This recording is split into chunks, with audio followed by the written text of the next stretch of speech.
Continuer aussi avec François Tétu sur le style de gestion à privilégier. On en a parlé un petit peu tantôt, justement, avec M. Allard, où lui, son style d'investissement, c'est style valeur.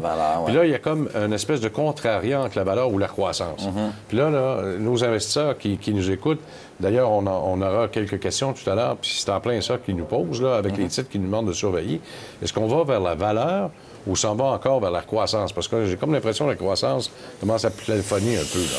C'est ça, c'est qu'il y a quand même des indices ou des sous-indices qui nous permettent là, de voir là, quelles sont les tendances lourdes.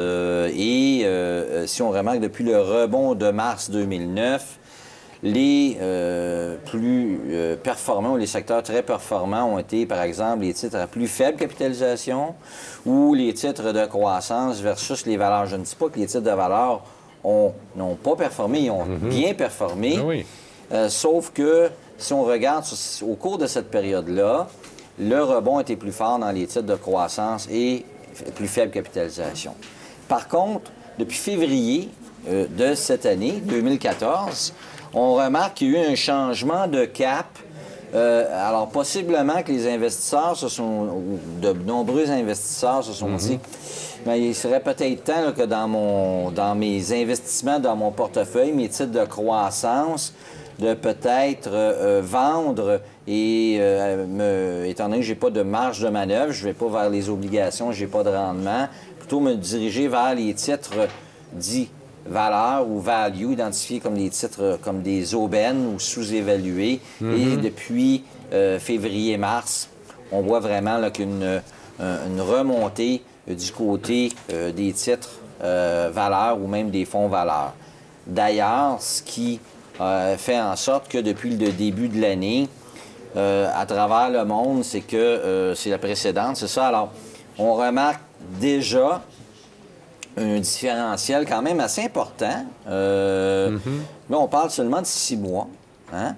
Alors, mais ça s'est fait vraiment depuis février-mars. Donc, dans le dernier trimestre, c'est là que ça s'est joué.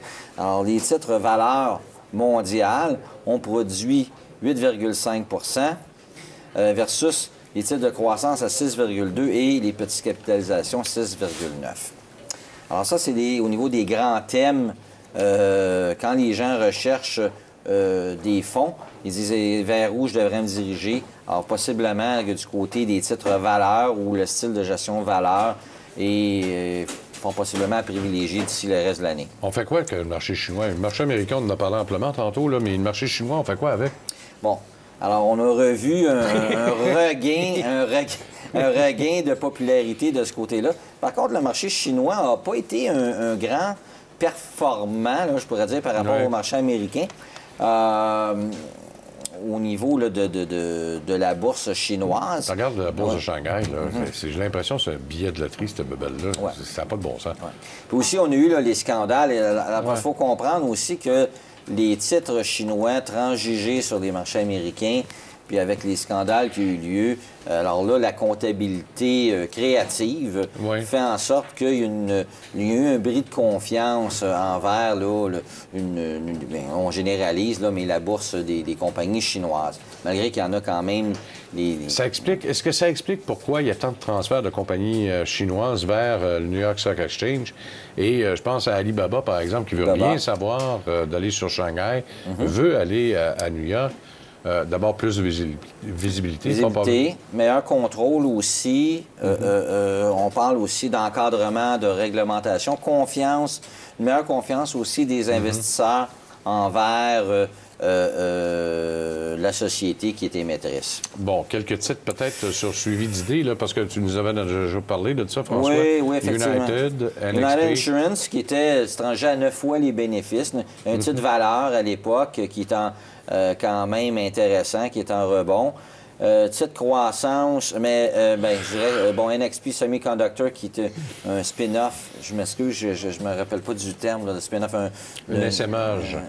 Il appelle ça SMH en français. SMH, OK. Je déteste ce mot-là. Oui, SMH de Philips Electronics, qui, après la correction de mars, est quand même en bon rebond. Bien, 67 fois. Là, il coûte 67 $. 67 $. OK. Et Lumina. Mais Lumina, c'est plus le thème qui est relié à la santé. Alors ça, c'est un thème qui revient. Alors là, on a ici un titre de valeur, un titre de technologie, un titre dans la santé. Parce qu'on a parlé un petit peu des secteurs à privilégier, là. Alors ça c'était des exemples que j'avais donnés. Un méchant rebond, là. Oui. Quand même, là. Très, très gros rebond, là.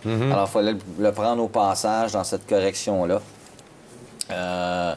Donc, c'est des idées qu'on avait soumises il y a quelques mois. Bon.